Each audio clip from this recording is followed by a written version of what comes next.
Bonjour les amis, bienvenue dans le podcast Le Salon du Livre et merci d'être présents.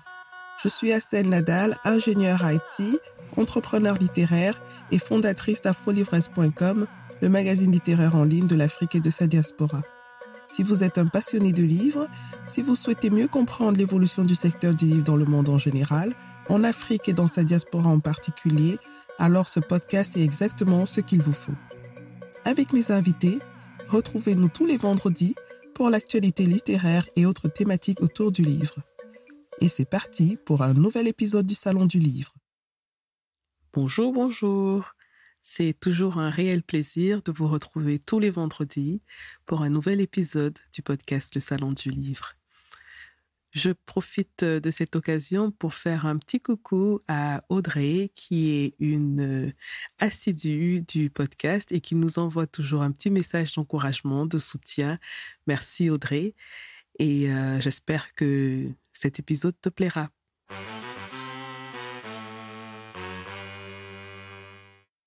L'histoire et les personnages qui l'ont marqué peuvent être, et l'ont même déjà été, de riches sources d'inspiration pour des romans. De tels récits s'inscrivent dans le genre littéraire appelé roman historique, un genre littéraire avec ses codes et ses exigences. Bien qu'il n'existe pas une définition consensuelle de cette forme romanesque, on peut s'accorder sur le fait que dans le roman historique, on remonte le temps. On voyage vers une époque que ni l'auteur ni le lecteur, au moment de la publication du roman, ont vécu. Dans son dernier roman publié en janvier 2020, aux éditions Emmanuel Colas, et intitulé Les 700 aveugles de Bafia, le romancier camerounais Mouthlon nous fait retourner dans le Cameroun des années 30, en pleine période coloniale. Il utilise comme prétexte Daniel Bourdin, le personnage principal du roman, une jeune médecin des troupes coloniales françaises fraîchement arrivée au Cameroun. Le célèbre docteur Jameau, installé au Cameroun pour lutter contre la maladie du sommeil, qui fait des ravages dans la région, confiera la mission presque impossible à la jeune médecin d'aller chercher la fille du puissant chef local, Charles Atangana. Cette fille est coincée dans la région de Bafia, dont les populations sont au bord d'une révolte, suite à une bavure médicale qui a rendu des centaines de personnes aveugles.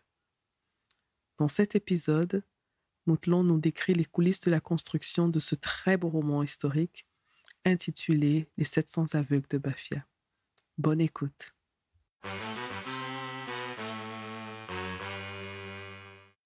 Bonjour Mouthlon, bienvenue dans le podcast Le Salon du Livre.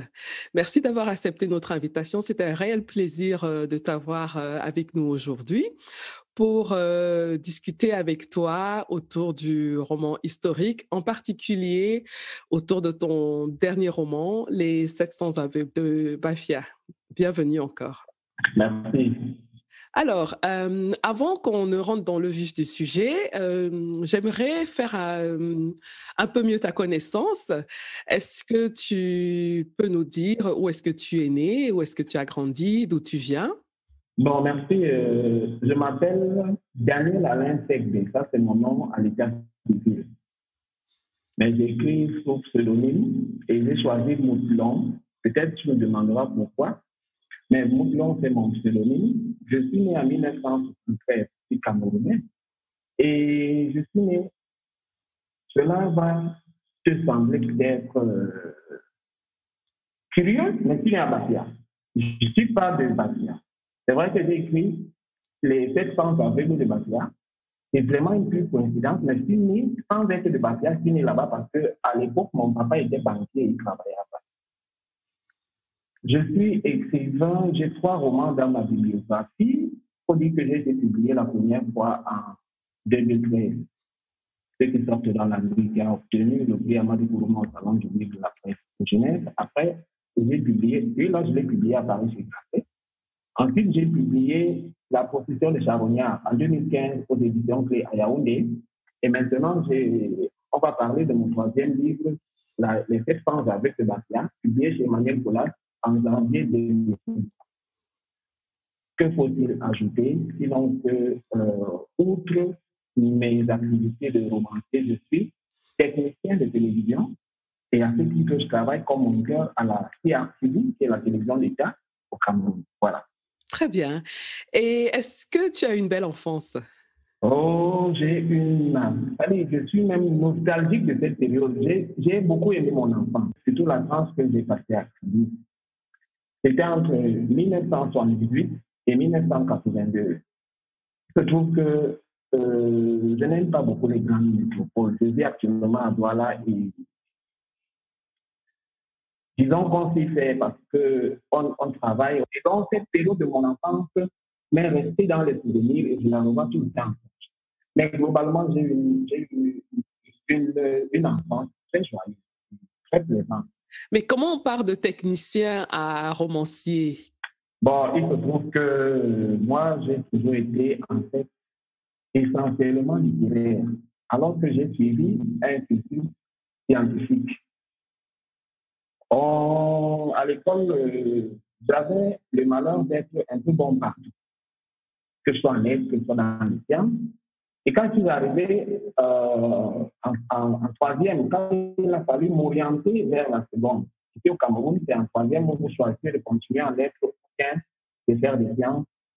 J'avais opté pour les sciences parce que je pensais pouvoir tenir en sciences sans perdre le goût des langues. Alors que si je partais en langue, il était à craindre que je ne sois pas assez formé de manière scientifique, que j'abandonne les sciences. Alors, comme j'avais de bonnes notes en langue et en sciences, j'ai opté pour les sciences. Comme ça que je me suis retrouvé dans les filières scientifiques.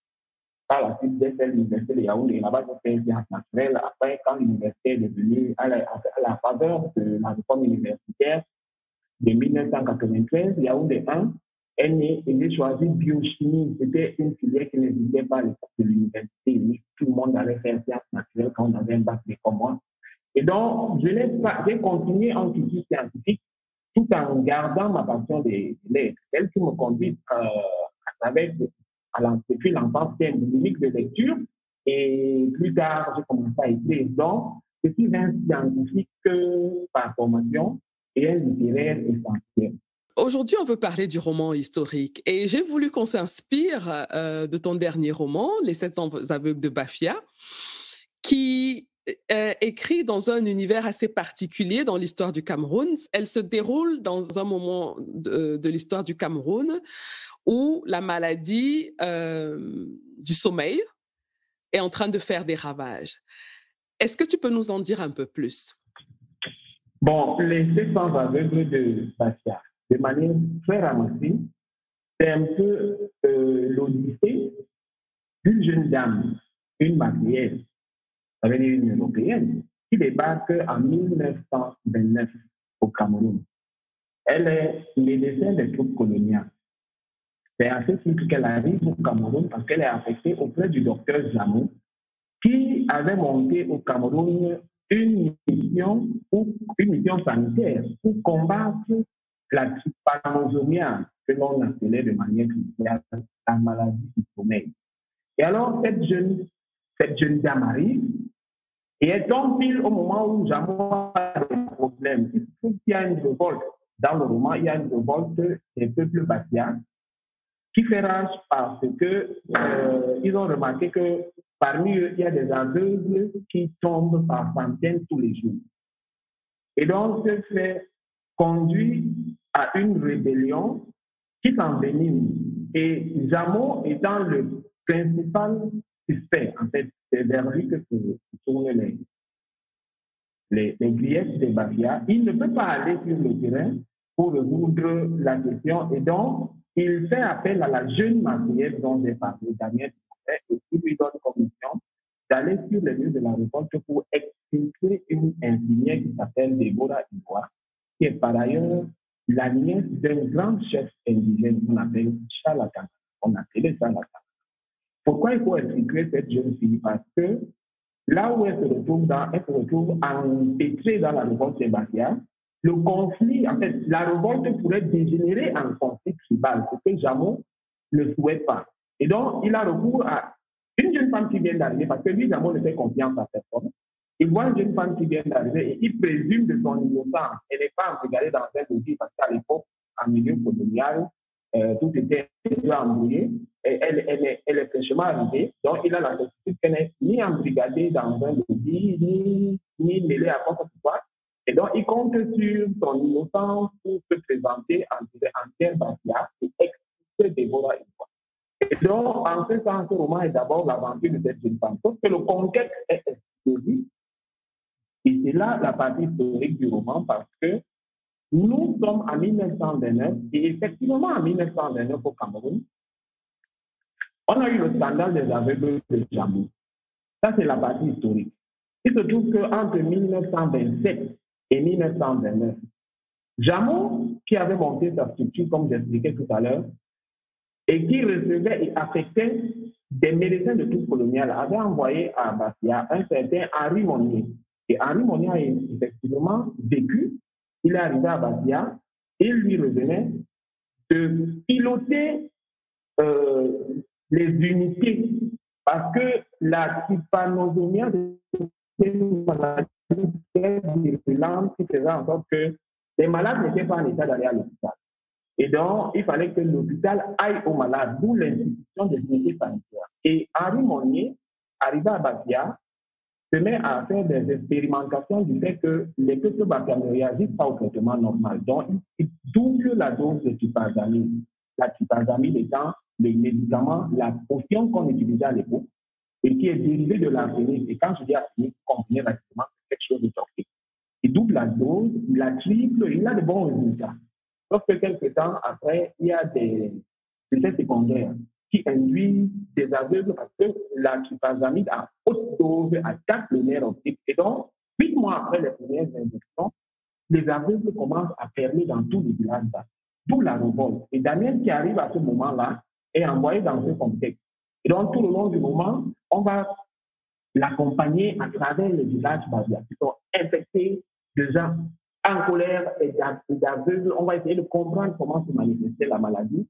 Est-ce que Damien réussira dans sa mission? Parce que de cette mission, de la réussite de sa mission dépend, on peut dire, la stabilité, non seulement de la subdivision de Bafia, oui, mais de tout le Cameroun colonial de l'époque. Donc, de manière résumée, voilà de quoi il est question dans le texte sans avis.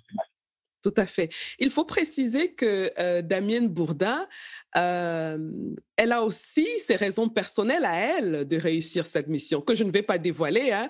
Ceux qui iront lire le livre vont le comprendre. Donc, elle est motivée parce qu'elle veut réussir la mission que son patron lui a donnée, mais elle a des motivations personnelles aussi qui sont assez intéressantes.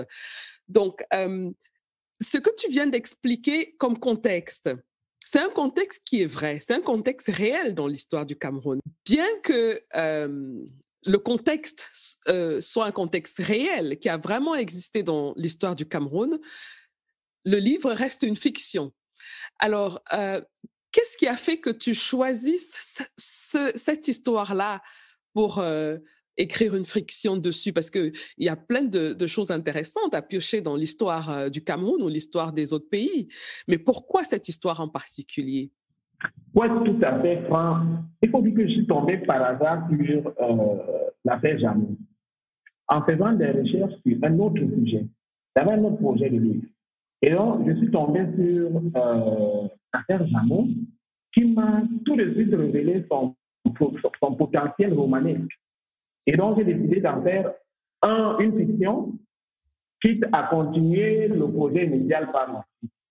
J'ai donc entamé des recherches pour réunir à cet élément parce qu'il fallait quand même camper l'aspect historique.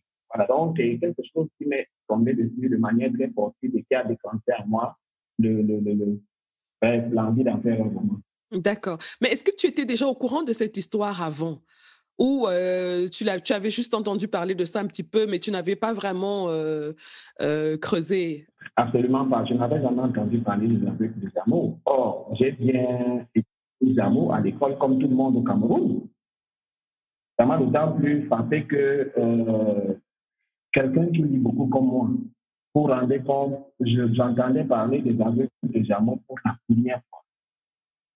Et ça s'était passé à moins de 150 km de Yaoundé. Donc, il n'y avait pas de raison qu'on ne sache pas.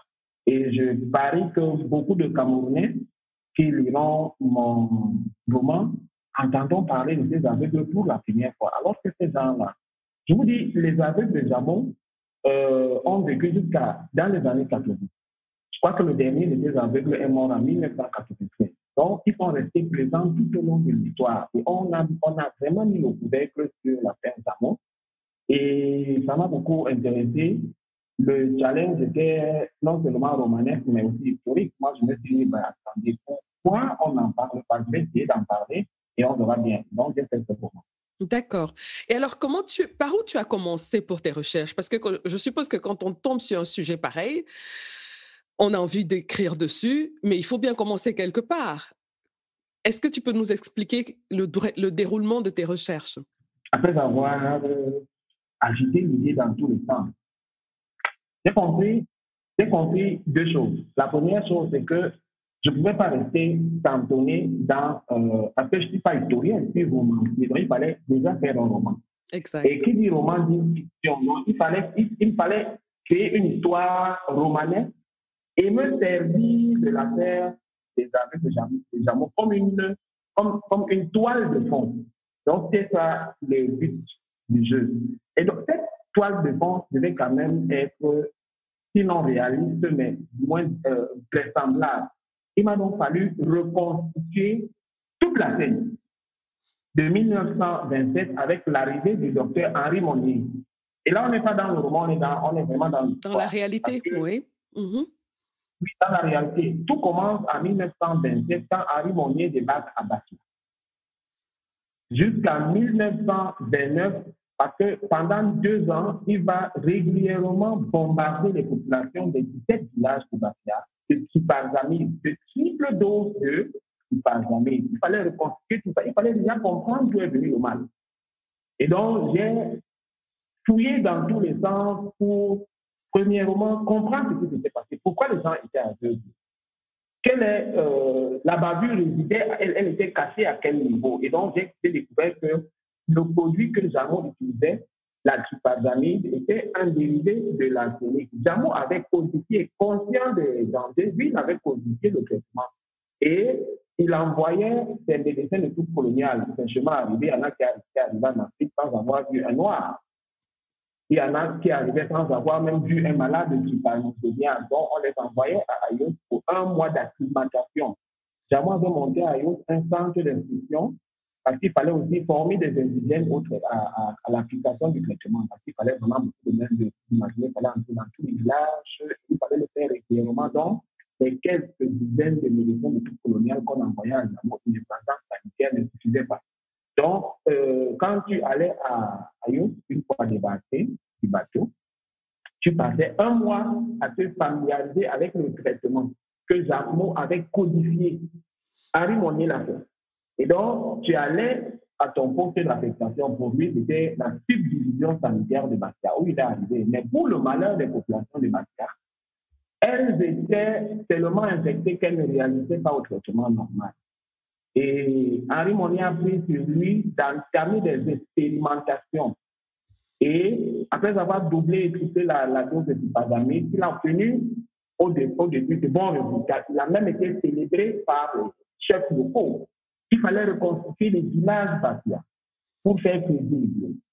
Je me suis rendu compte qu'à l'époque, il y avait 17 villages Bafia, des 17 villages qui étaient éparpillés autour du centre colonial de la circonscription administrative qui était Bafia. Il fallait comprendre comment se manifestait la maladie du sommeil, comment fonctionnait la mission de Jamon, comment elle lui avait été attribuée par un décret de ministère des colonies. Donc, la recherche, c'est ça, avant même de penser à mon histoire romanesque, parce que par la suite, après avoir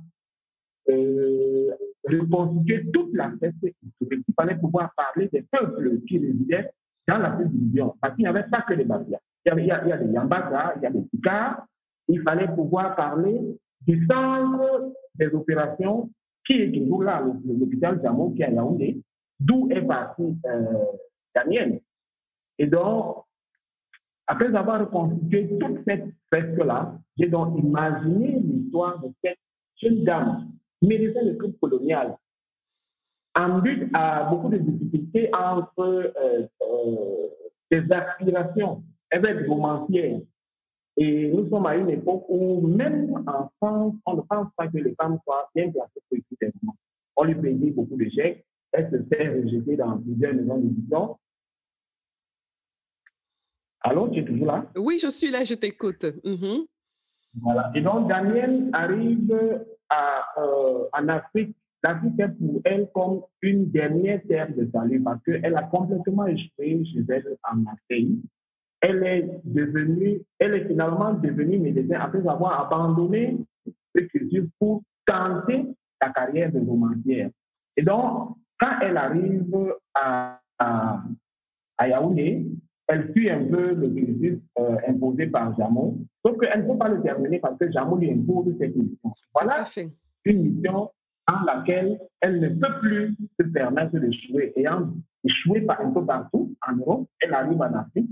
Elle est pénaillée par le besoin de prouver qu'elle a la capacité pour s'imposer comme romancière. Pour le moment, elle est médecin du groupe colonial. Ce n'est vraiment pas ce qu'elle peut faire, mais elle veut bien le faire. Et voilà cette mission qui lui tombe dessus. Et la voilà partie au diable ouvert, accompagnée d'un pilier et d'un interprète et Wondo. Bref, une aventure, une odyssée folle que j'espère bien faire passer à. Alors, c'est intéressant. Le personnage de Damienne Bourdin, c'est un personnage fictif, d'accord? Par contre, comme tu expliquais tout à l'heure, il a fallu que tu fasses le recoupement de toutes les informations sur l'histoire réelle de cet événement-là. Alors, est-ce que tu as eu des témoignages? Comment est-ce que tu as procédé? Est-ce que tu as eu des archives? Parce que c'est assez compliqué quand même. Je ne suis pas sûre qu'on a tout collectionné au Cameroun, on a tout gardé quelque part. Comment tu faisais pour savoir comment les gens vivaient à cette époque, comment ils s'habillaient, quelles étaient leurs habitudes sociales, ainsi de suite, pour rendre le récit authentique? Bon, il faut dire qu'il y a déjà beaucoup d'archives qui sont disponibles sur le net, pour commencer. Vous pouvez trouver des archives qui sont pour l'essentiel faites par les compagnons même de Jameau, parce qu'il y en avait qui écrivaient leur propre périple. D'accord. À l'exemple du docteur Chambon, à l'exemple du docteur Chambon, qui était un compagnon proche de Jameau, qui est arrivé et qui a raconté son périple et qui faisait des lettres et je suis tombé dessus. Tout ça est disponible sur Internet. Très bien. J'ai eu voilà un témoignage de premièrement, celui du docteur Chambon, qui a longtemps occupé comme instructeur au centre Ayos. On a même trouvé des photos où il apparaissait à côté de Jameau à Ayos et la maison en question est toujours debout. Je me suis rendu sur place. J'ai eu d'autres témoignages. J'ai lu un livre, celui de Jean-Paul Bado, un historien burkinabé, qui alors m'a permis de m'approprier complètement le fonctionnement de la mission Jameau. Parce que cet historien-là, je conseille à ceux qui sont passionnés par les histoires de la maladie du sommeil, le travail de Jameau. Vous savez qu'après le Cameroun, Jameau, quand il a été débarqué du Cameroun, à la faveur de cette affaire, parce que cette affaire, elle est la cause du départ de Jameau du Cameroun en 1930. L'affaire des enfants, peut-être qu'on n'en parle pas. Après avoir été détenu quelques mois au Dakar, à Dakar au Sénégal, il est allé travailler au Burkina Faso, où il y a d'ailleurs en ce moment un hôpital Jameau. Et donc, cet historien burkinabé, Jean-Paul Bado, il a beaucoup travaillé sur l'œuvre de Jameau et il a rapporté les faits qui se sont déroulés au Cameroun. Et j'ai lu tout son bouquin qui est paru en 2011 aux éditions Carcala. Ça m'a permis de comprendre comment fonctionnait la mission Jameau. Ça m'a permis de comprendre comment le comportement qui avait été celui de Henri Monnier, le docteur qui avait été affecté à Bafia. Et donc, ne serait-ce que par ce seul bouquin qui est une pépite, j'avais déjà en perspective le côté médical de l'affaire. Mm-hmm. Comment était structurée la mission? Quelles étaient les causes comment Jameau en était arrivé au traitement et tout. Il ne me restait plus qu'à reconstituer le village Bafia. Et là, de notre côté, il n'y a pas assez d'appui. Mais j'ai été quand même aidé par le fait que dans l'un de mes précédents romans, qui sort dans la nuit, j'avais pu reconstituer un village camerounais d'il y a 3 siècles, en 1705. Parce que l'action là-bas se déroule en 1705. Donc, j'étais un peu exercé sur les reconstitutions des villages d'autrefois, des années 50. Et donc, pour un village de 1929, ça n'a pas été tout compliqué. Vous savez, il y a beaucoup de réminiscences, il y a beaucoup de relances de cette période, de ces années lointaines qui restent perceptibles aujourd'hui. Et quand on a un œil exercé, il n'est pas très compliqué de reconstituer en fait les lieux, les habitudes, comment les gens s'habillaient. Et surtout ça, il fallait pouvoir décrire le fonctionnement d'un village, les interactions entre les villageois, les indigènes, comme on les appelait à l'époque, et l'autorité ou les diverses autorités administratives. Voilà comment je vais donner de la crédibilité à ma fête. Oui, justement, à propos du langage, parce que tu as dit tout à l'heure les indigènes, comme on les appelait à l'époque. Ça m'a assez frappée dans ce roman où je sursautais parfois, je me disais qui parle? Parce que j'étais sensible à certaines choses. Étant camerounaise, étant africaine, il y avait des expressions assez péjoratives et assez clichés. Mais j'ai dû à chaque fois me rappeler moi-même que, attention, c'est une époque, c'est un univers, c'est un contexte bien particulier et c'est la voix de quelqu'un de ce monde-là, de cette époque-là. Alors, là, moi, ce que j'aimerais savoir, c'est est-ce qu'il est difficile d'écrire aujourd'hui un roman historique authentique, donc c'est-à-dire qui va garder le contexte de l'époque qu'on a choisi? Est-ce qu'il est difficile d'écrire ce roman-là quand on connaît la sensibilité qu'il y a aujourd'hui dans le langage? On ne peut pas dire certains mots, on ne peut pas utiliser certaines expressions. On est à une époque quand même où on fait très attention à ce qu'on dit et comment on le dit. Est-ce que pour toi, ça a été difficile d'écrire ce roman en ce qui concerne le langage? Je n'ai pas pensé au... Moi, j'ai pensé à faire une histoire du geste d'abord, parce que dans mon roman, il y a la petite histoire de Damien Boudin qui se mélange à la grande histoire du Cameroun. Et moi, mon souci premier, c'était de raconter mon histoire.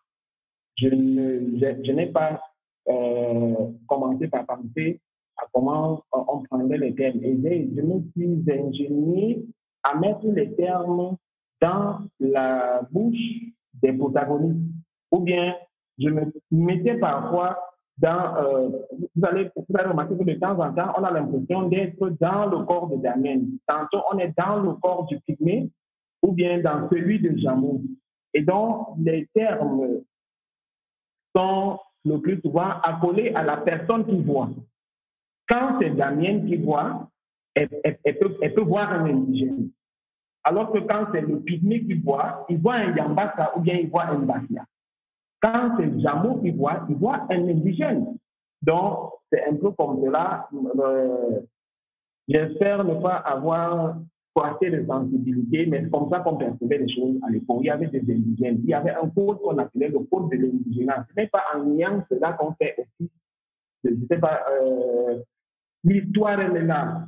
Les choses comme le portage, les travaux forcés, je ne sais pas comment on va édulcorer tout cela, parce que ce n'est pas plaisant à entendre, mais il est de l'autorité publique que tout cela a existé.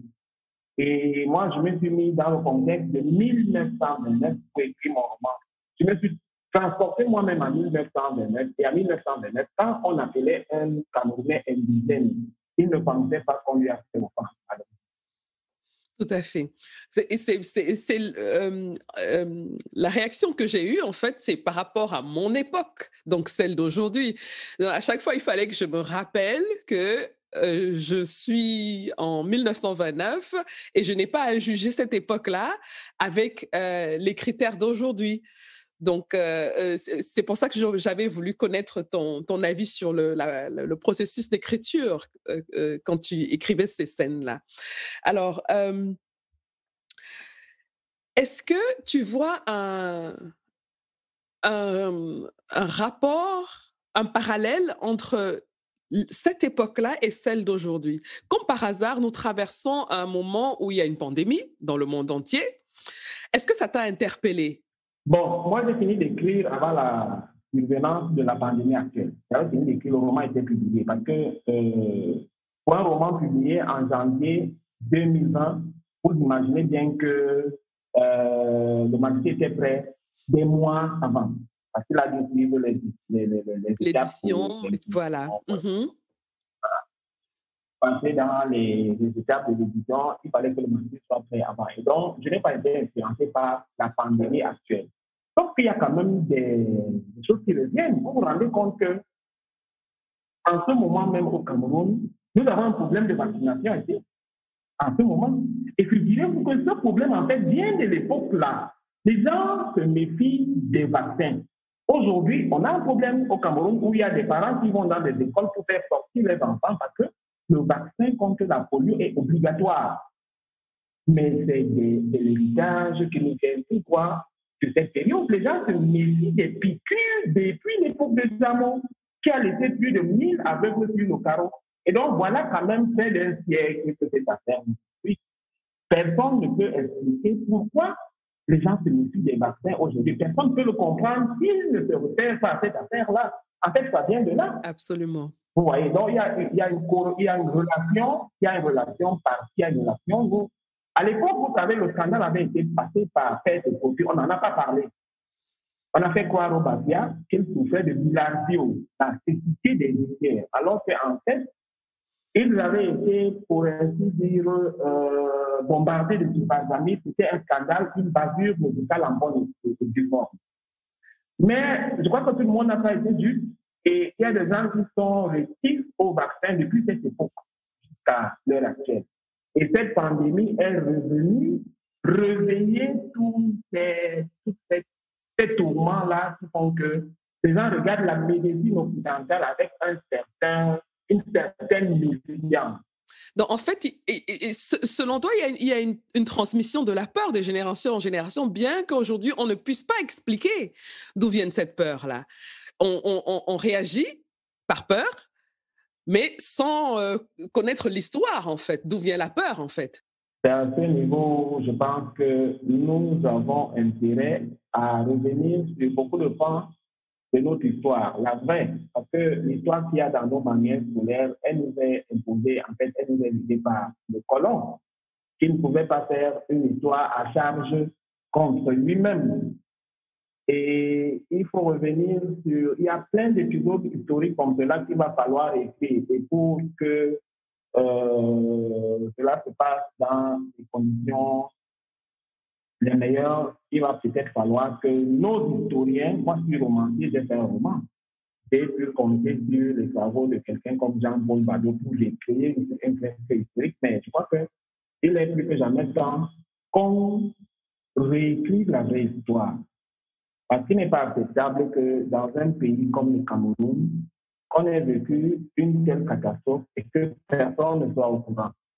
Parce que dans les années 40, 50, 60, 70, pullulaient encore dans les 17 villages d'affaires, les aveugles de Jamou. Le plus résistant a vécu jusqu'à 1996. Il devait avoir peut-être 5 ans à l'époque des faits. Et vous ne comprendrez pas, c'est-à-dire quand quelqu'un est rétif au vaccin actuellement, vous ne pouvez pas lui parler si vous ne revenez pas pour exorciser ce mal qui vient des années 20, où des indigènes, entre guillemets, bon, des Noirs, allaient, vous allez le lire dans mon roman, ils allaient de manière très volontaire au devant de la médecine occidentale. Ils anticipaient même en se mettant eux-mêmes en rang quand ils savaient que les équipes médicales sont prêtes.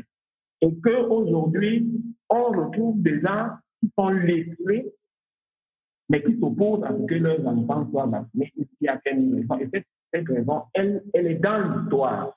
On ne dit pas. Je pense qu'il faut qu'on raconte aux gens que ce qui s'est passé à Bakia était un accident. C'est un accident. Ce n'était pas une expérimentation voulue. Jameau, qui a payé le plus fort, était innocent parce qu'en fait, c'est Henri Monnier qui était allé peut-être embrumé par la soif de reconnaissance. Du zèle aussi, un peu. Oui.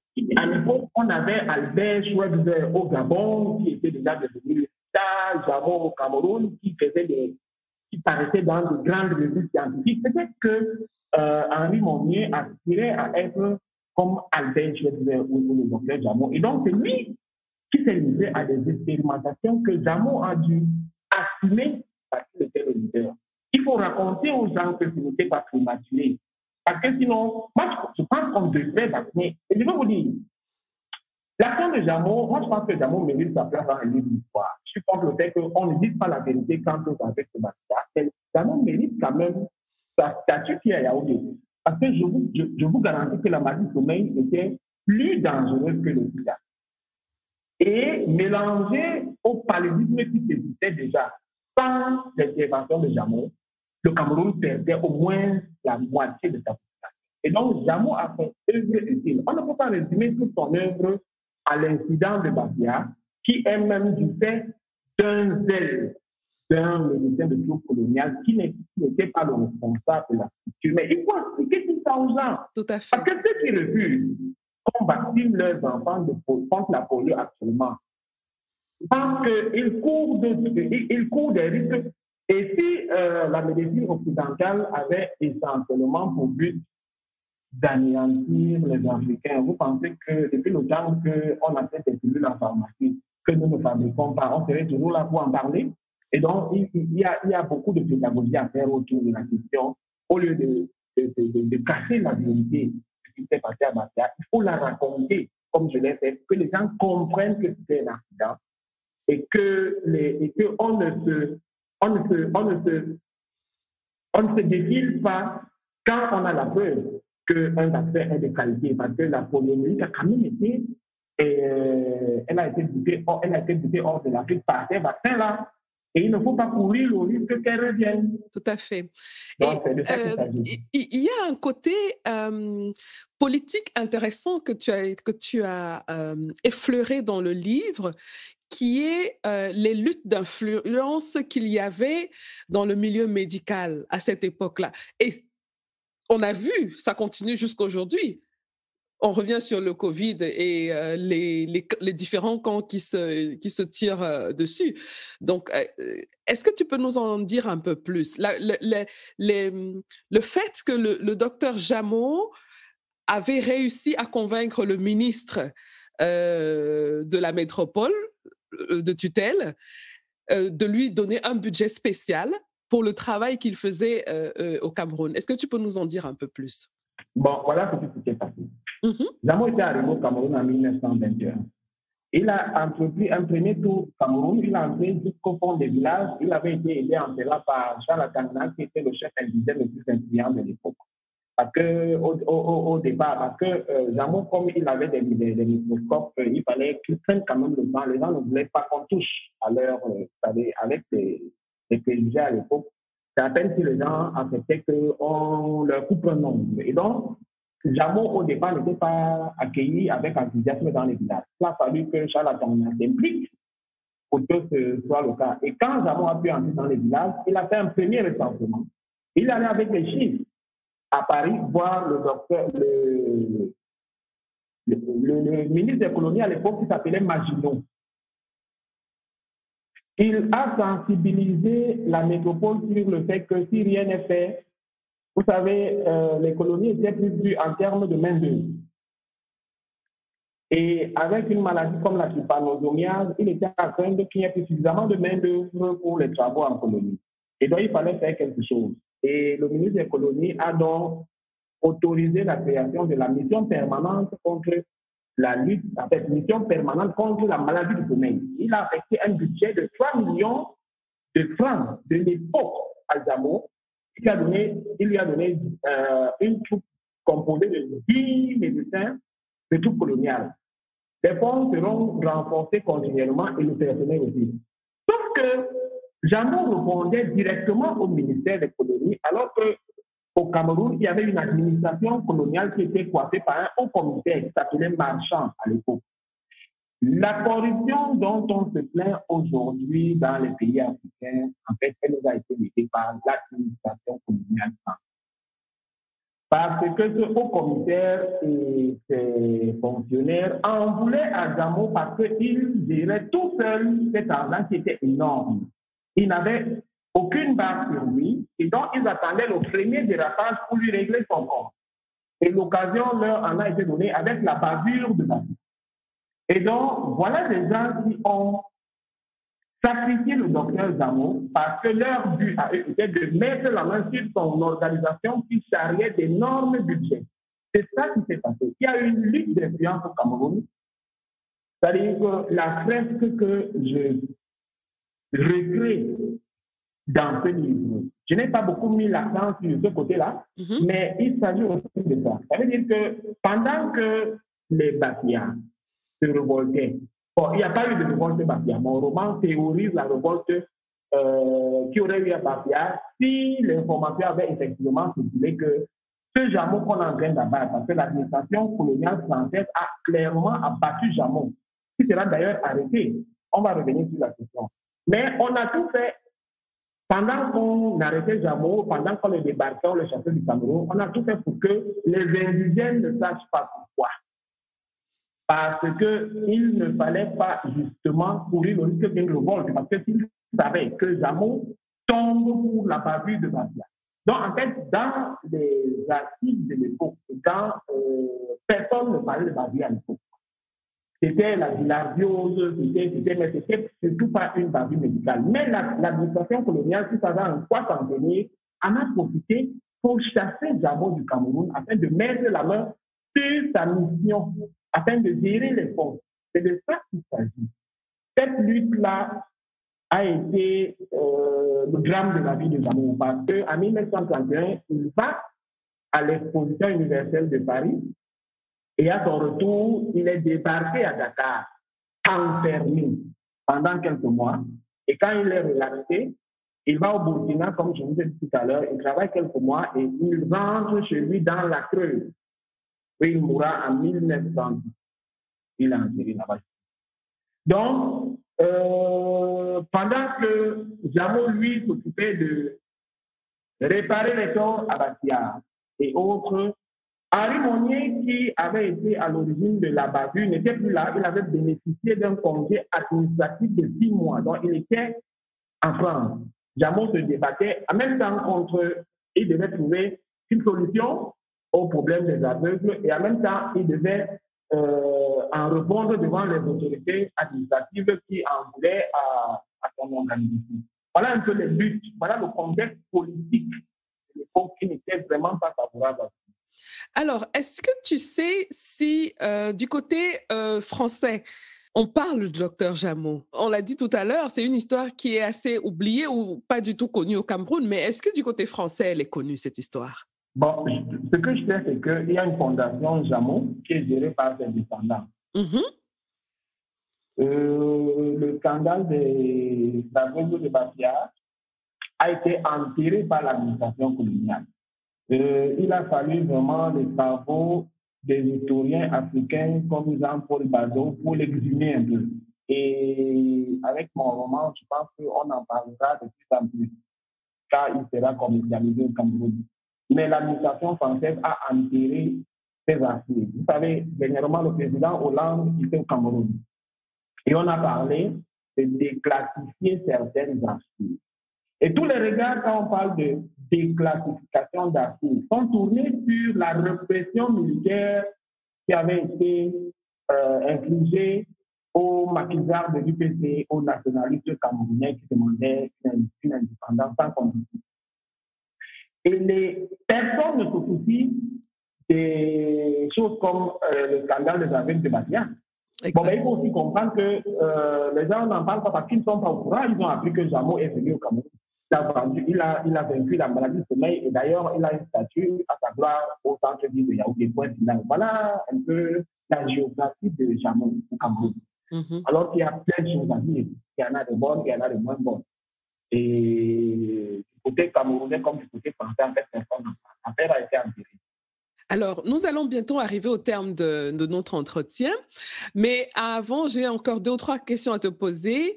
Est-ce que tu trouves que c'est juste d'appeler ton roman aujourd'hui, de le classer dans le genre roman historique? Moi, je l'ai fait sans te demander ta permission, mais est-ce que toi, tu estimes que c'est juste de le faire? Bon, bien que je ne sois pas expert en la question, je ne vais pas parler d'histoire en tant qu'expert. Je me prévaux de la simple casquette de romancier, mais je pense quand même que j'ai réussi à camper un décor historique authentique qui m'a servi de toile de fond pour une histoire romanesque. Et en cela, ce roman ne serait pas, il ne détonnerait pas dans un rayon de roman historique. Par rapport à tes anciens romans, tu as fait dans le fantastique aussi avec ceux qui sortent la nuit. Maintenant, tu es passé dans le roman historique. Pour toi, quelle est la particularité du roman historique? Bon, la principale difficulté, c'est que je n'avais plus de témoins vivants de l'affaire. Par contre, j'ai pu quand même parler à des gens qui ont vu les aveugles. Parce que, comme je vous disais, ces aveugles pullulaient encore à Bafia dans les années 70. Moi, je connais des gens qui ont vécu à Bafia entre 1965 et 1975, par exemple, que j'ai pu rencontrer, qui ont vu les aveugles de Bafia et qui ne savaient pas pourquoi il y avait tant d'aveugles dans le monde culturel. C'est moi qui leur dis pourquoi. Donc, j'ai eu des difficultés à avoir des témoignages, ce n'est pas possible. Et puis moi, l'histoire remonte quand même à 93 ans. Donc, je ne m'attendais pas à rencontrer quelqu'un qui ait vu le docteur Henri Monnier. Donc, c'est ma principale difficulté. Je n'avais pas de témoins directs. J'avais des témoins indirects. Il y a des gens qui me disaient que, bon, tu étais dans mon village, moi, je suis, par exemple, de Mouko, c'est l'un des 17 villages d'Afia. Et il y avait 40 aveugles dans un petit village. J'ai eu ce genre de témoignage. Mais la personne qui m'en parle ne sait pas. C'est à peine si elle imagine que les 40 villages étaient du fait de la filation. Donc, j'ai pu recueillir des témoignages indirects. Il n'y a pas beaucoup d'archives à placer dans le centre d'archivage. Et j'ai surtout pu compter sur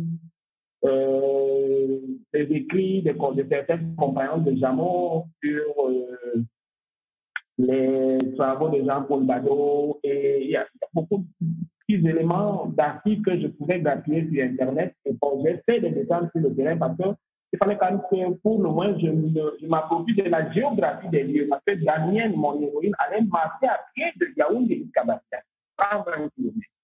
Il a bien fallu descendre sur le terrain pour s'approprier ne serait-ce que la géographie des lieux. Mon personnage, mon héroïne, Daniel Boudin, allait marcher à pied de Yaoundé à Bastia. Et elle devait, après Bafia, aller dans le village voisin qui s'appelait Dolinguin. Et donc, il fallait un peu s'approprier la géographie des lieux que j'ai fait. Et en dehors de cette difficulté, j'ai pu reconstituer le village, les habillements. Il y a même, vous savez, il y a beaucoup de personnages dans le roman qui ne sont pas fictifs, hein, comme le sorcier Yambassa, qui a effectivement vécu. On a une. Vraiment? Le sorcier a vécu et il y a une photo de ce sorcier. C'est incroyable. Je tombais sur des contrats. Je lui ai trouvé un rôle dans le roman, mais Daniel est un personnage fictif. Le chef de Yambassa du roman est fictif, mais pas son sorcier. Il n'est pas fictif. Il a vécu.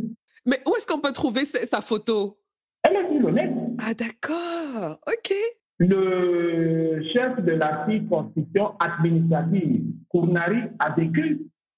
Il a été chef de l'administration locale à Bafia et il est revenu dans les années 40 comme haut-commissaire à Yaoundé, au Cameroun. Il y a certains agents sanitaires qui ont vécu, donc c'est vraiment un mélange de fiction et de réalité. J'ai fait en sorte de me rapprocher le plus possible de la vérité historique. je me suis servi de la biographie de Charles Atangana lui-même pour créer Edoa. Parce que dans la biographie de Charles Atangana, on apprend que sa maman s'appelait Edoa. Donc, ce nom appartient bien à leur famille. Mais le personnage d'Ebora Edoa n'a pas existé. C'est un personnage fictif. D'accord. Mais tout ce que je dis à propos de Charles Atangana dans le roman, c'est l'histoire. Hein. Charles Atangana il est vraiment revenu d'exil en 1921. Vous savez, il a accompagné les Allemands en 1916 dans leur départ. Il est allé en exil en Espagne. Tout ce que je dis là est authentique. Il a aidé Zamo dans son expansion dans les villages. C'est un personnage autrement important même dans l'histoire de lui qui a, je peux dire, construit le premier plan d'urbanisation de la ville de Yaoundé.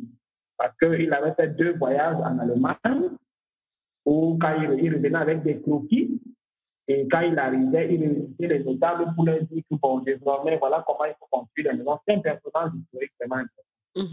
Et je crois qu'il est aussi très riche pour un romancier comme toi d'aller explorer ce type de personnage-là.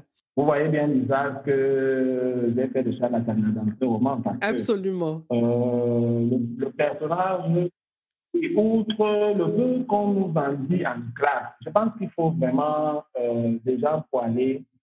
Il y a beaucoup à dire sur Charles Atangana. Il n'était pas le personnage principal du roman, j'ai découvert beaucoup d'autres choses. Il n'était pas le personnage central de l'intrigue, c'est pour ça que j'en ai dit, bon, mais le peu que j'en dis là, on comprend quand même que c'est quelqu'un d'intéressant. Ça en mérite un roman à lui tout seul, parce que à l'époque, ce n'était pas n'importe qui.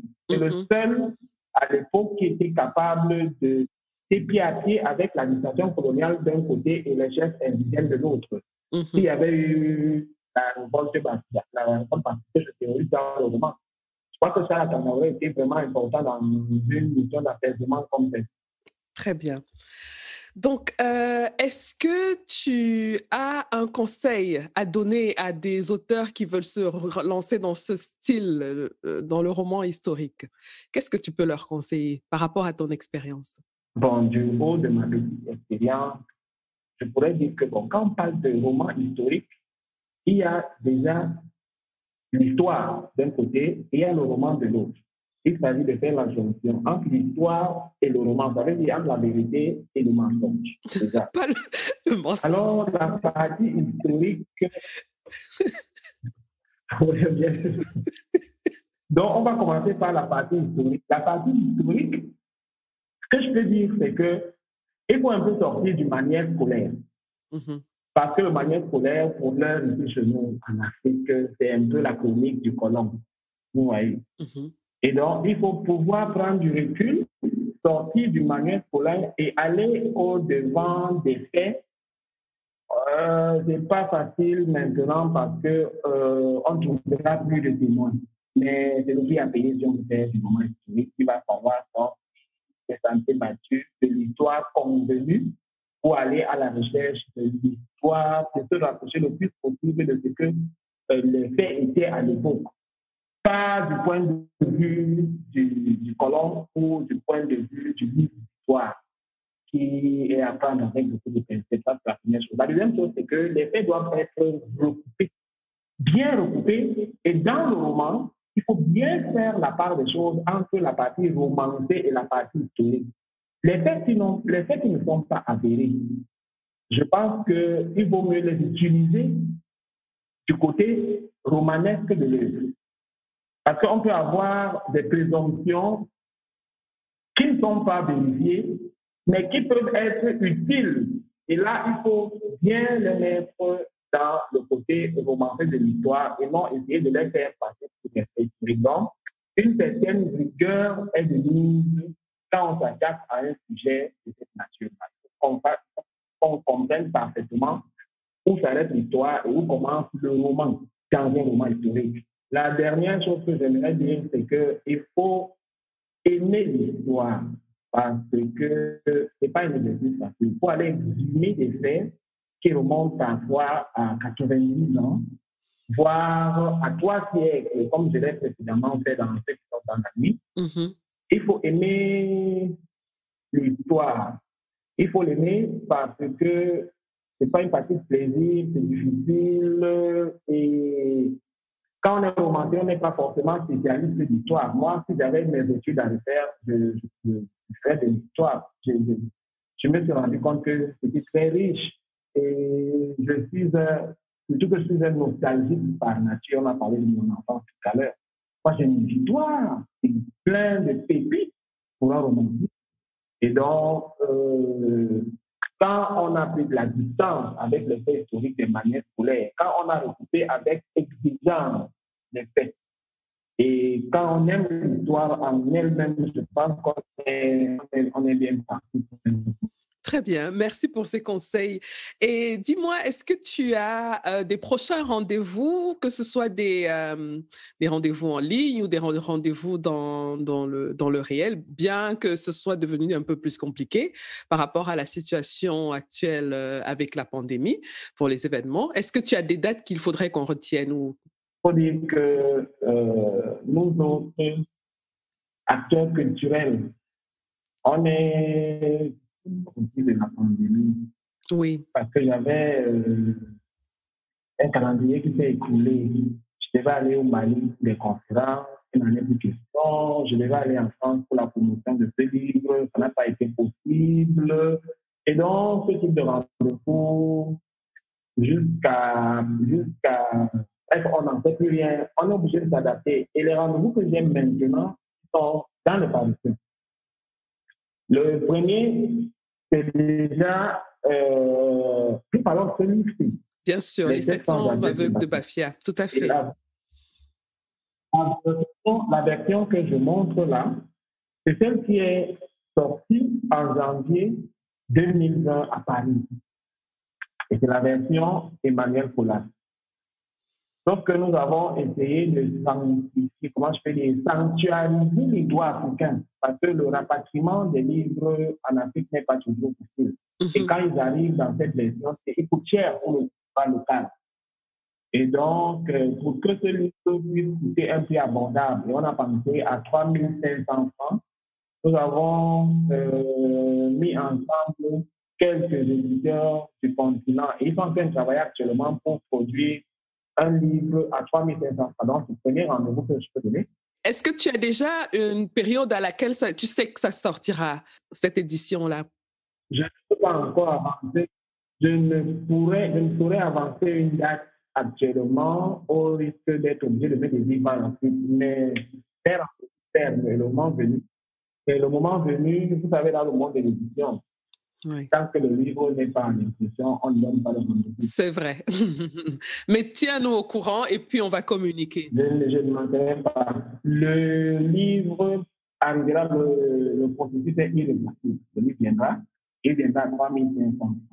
Il sera l'œuvre de divers éditeurs du continent. Il va apparaître au Togo, il va apparaître en Côte d'Ivoire, au Cameroun, en Guinée-Conakry et quelques documents. On n'a pas dit quelques éditeurs du continent.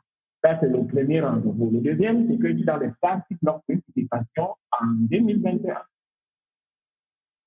Donc, j'espère bien publier en 2021. Mais j'ai un autre joker dans la poche, c'est que je suis sur un projet à court terme. Et là, je vous le donne en exclusivité d'une maison d'édition que je monte au Cameroun. Ah, ça c'est génial. Je pense que dans le premier trimestre de 2021, on aura un roman de Moudlon, écrit par Moudlon, édité par lui-même et paru au Cameroun. Ça, c'est le premier. Donc, voilà un peu la Ah, mais ça, c'est super. C'est une très bonne nouvelle. Mais déjà, je te souhaite beaucoup, beaucoup de courage et toutes mes félicitations parce que je sais que c'est pas facile de monter un tel projet. Et tiens-nous au courant. C'est avec plaisir qu'on partagera les informations avec nos lecteurs sur le magazine en ligne, avec nos auditeurs sur ce podcast, pardon.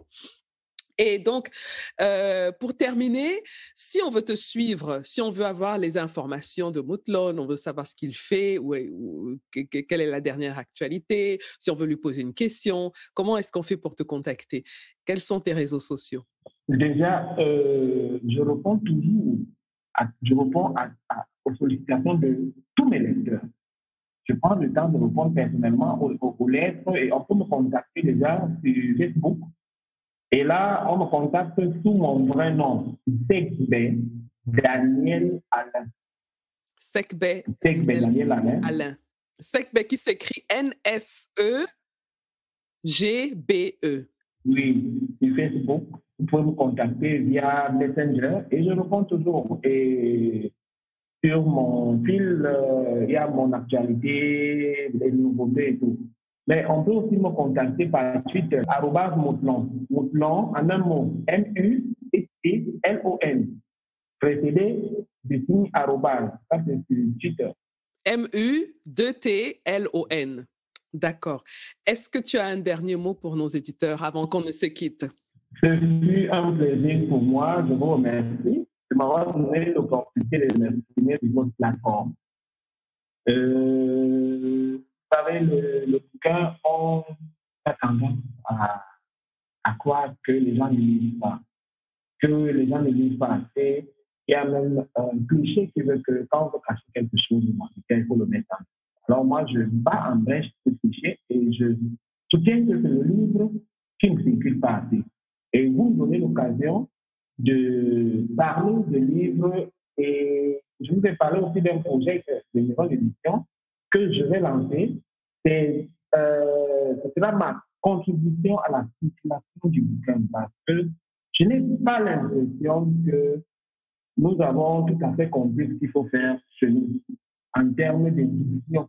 Parce qu'on a beau fabriquer des bouquins, si on ne met pas en place des structures de diffusion, des structures de distribution et de promotion de bouquins, ça ne vaut pas la peine de les faire. Absolument. Donc, il faut reprendre le travail dès le début et je vais m'employer à démontrer au travers de mes romans que je vais écrire et de ceux que je vais éditer, que les gens lisent au Cameroun et que les gens lisent en Afrique. Donc, c'est là que je vous remercie parce qu'à travers votre canal, j'ai pu passer déjà ce message, j'ai pu expliquer ce que je fais comme romancier et je tire un chapeau. Ce n'est pas facile pour vous non plus, c'est vrai pour la promotion de la lecture, de la littérature en général, surtout africaine. Merci beaucoup. C'est moi qui vous remercie. On est tous dans le même bateau, hein, vous savez, chacun un peu dans son couloir, mais avec le même objectif. Et puis, on essaye de se tenir, de se serrer les coudes. Je te souhaite vraiment beaucoup de courage, comme je l'ai fait tout à l'heure. Et n'hésite pas à revenir dans notre podcast si tu as un nouveau projet, si tu as un nouveau roman. Pour ta maison d'édition, reviens aussi nous en parler un peu plus. Ce serait intéressant de savoir quelle est ta spécialité dans la maison d'édition. Et ça a été un réel plaisir d'échanger avec toi. J'ai beaucoup appris, j'espère mes auditeurs aussi. Et j'invite tout le monde à lire ton roman. C'est un petit bijou et bravo encore. Merci. Au revoir. Voilà les amis, c'est terminé pour aujourd'hui. Merci d'avoir écouté jusqu'au bout. Si vous avez aimé cet épisode, je vous serais vraiment reconnaissante de vous abonner au podcast pour être notifié de la publication des prochains épisodes. Vous pouvez aussi partager l'épisode, y laisser un commentaire ou le noter avec 5 étoiles. Vous pouvez poser vos questions par WhatsApp en envoyant un message au numéro +237 6 80 81 54 24. À bientôt les amis.